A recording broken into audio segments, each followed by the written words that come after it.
Hey, this is Basic, and this is how I got my first Shiyu 7 S rank. I've been playing Zenless Zone Zero a little under a month at this point, so I was super happy to get my S rank in such a short time. I will now go over all the changes that I had to implement in my game so that I could shave off all of those seconds that I needed to get my S rank. For starters, right at the start of the fight, you get these packs.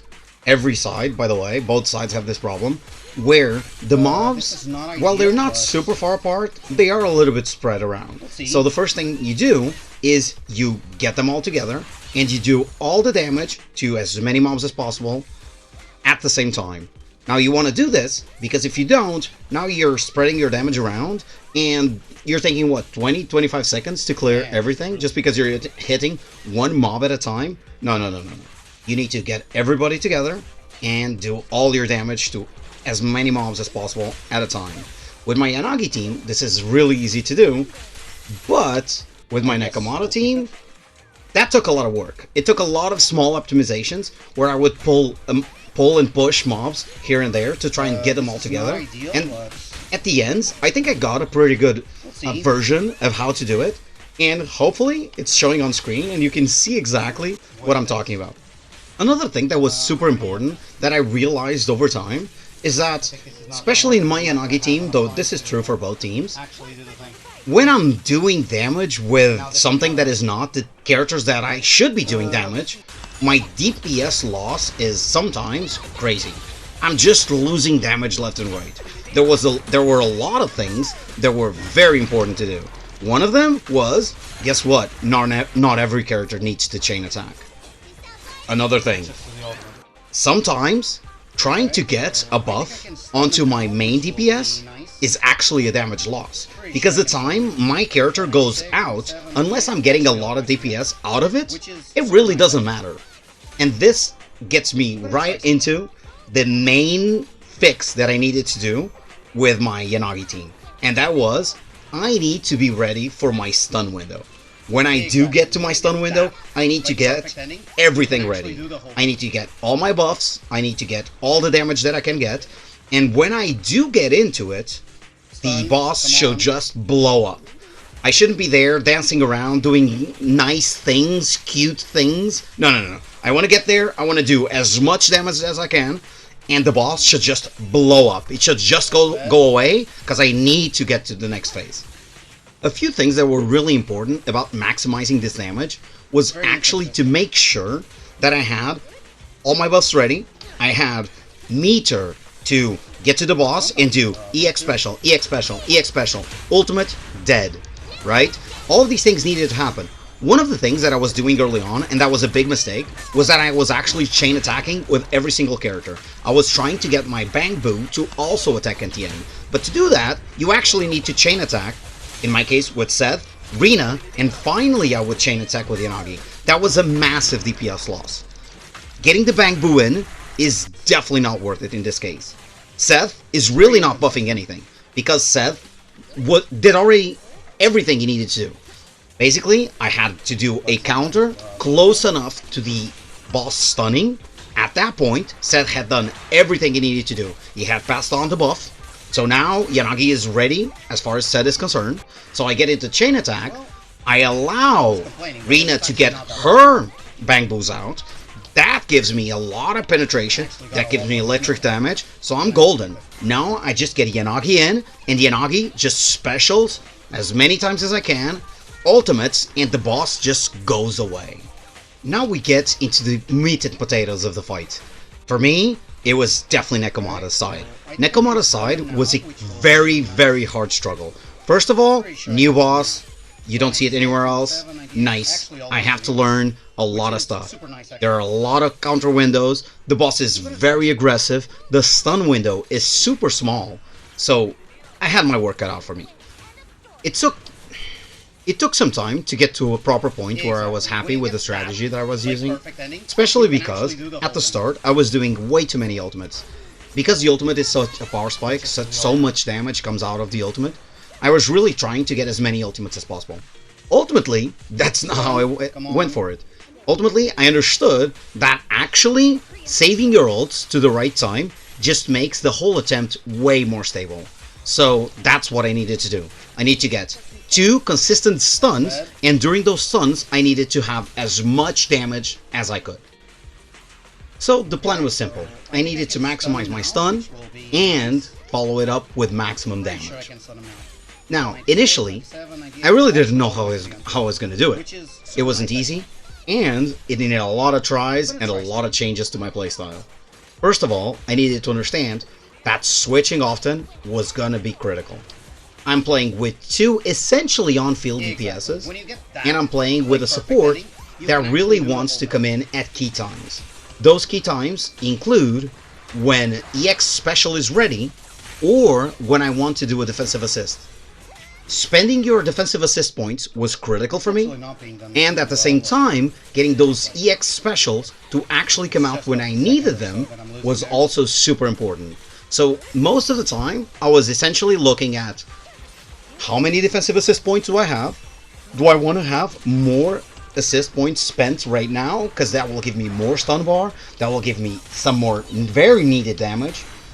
Or do I want to switch now, get the EX Special, Flyball from Lucy, get the quick assist in from Nekomata, let Nekomata spend those assault procs, get her damage in, and now I do the defensive assist into Piper? It was always a decision. I would always have to be thinking, how many defensive assist points do I have? Can I get this damage in? How far away from stun am I? All of this came into a close when I understood that switching often is as important as how you're switching often. But the point still remains. Switch often.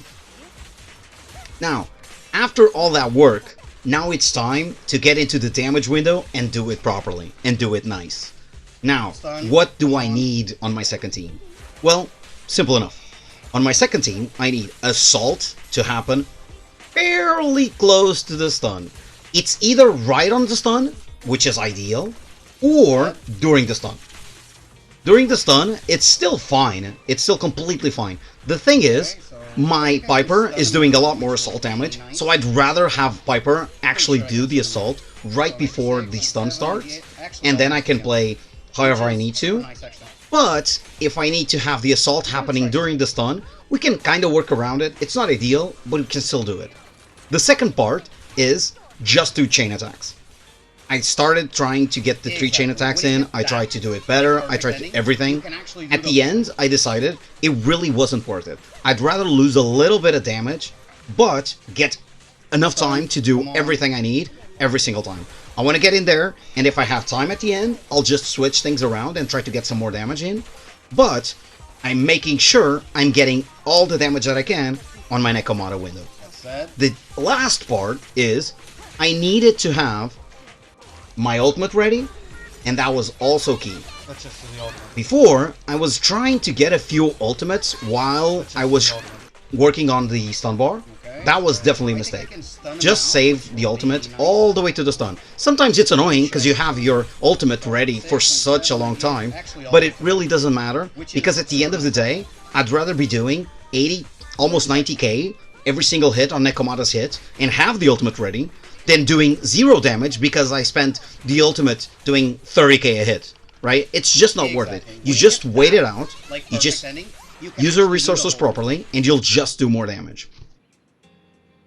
Okay, before I show you the full run, I hope you enjoyed everything you watched. If you liked it, give it a like, subscribe, do the whole thing. If you can leave a message, I would love to read it, and thanks for watching.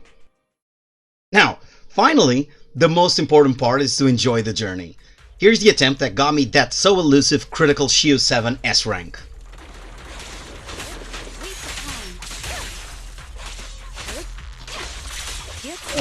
Mistakes were made, but sure.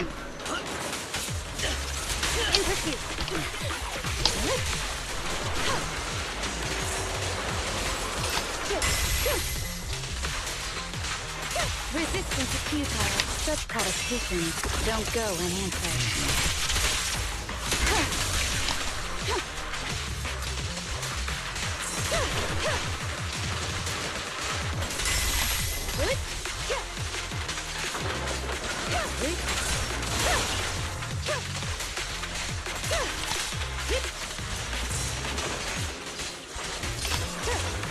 Yeah, lifting the leg a bunch now, I'm pretty sure that... Okay, I'm not complaining.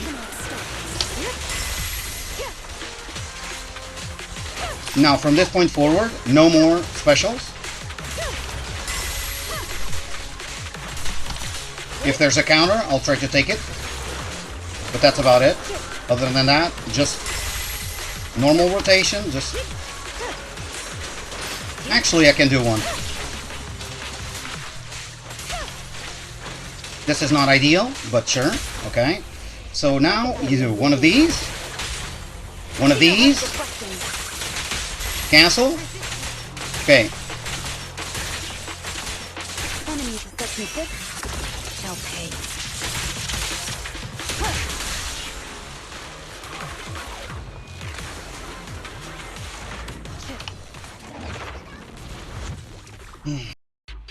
Take it easy.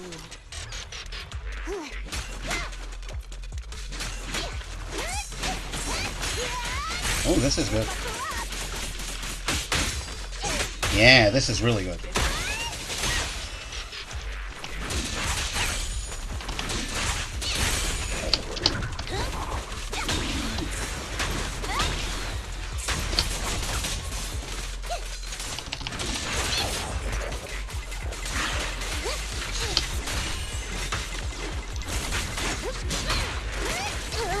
Oh, that hit me. Ugh. That is bad.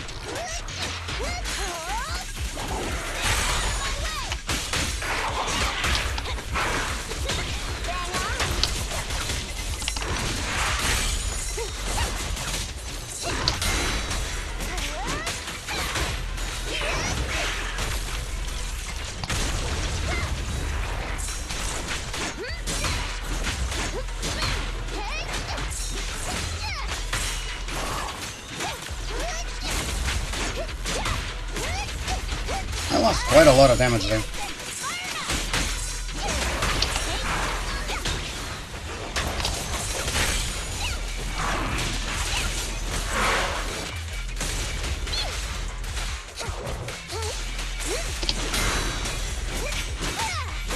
And that's a stun. I'm gonna do the whole thing, I think. Right? No, I'm not. Not.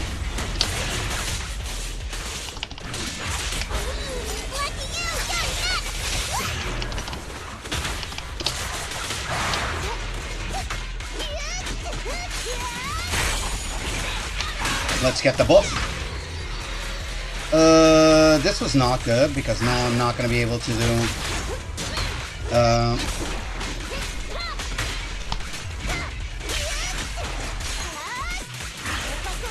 Well, I was complaining, but it was actually not that bad at all. I actually got a lot more damage out of it than I expected.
Mistakes were made.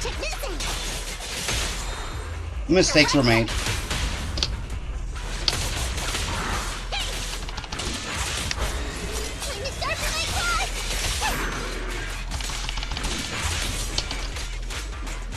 Wait.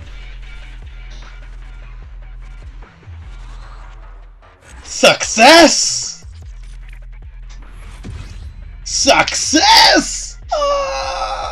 I'm so happy.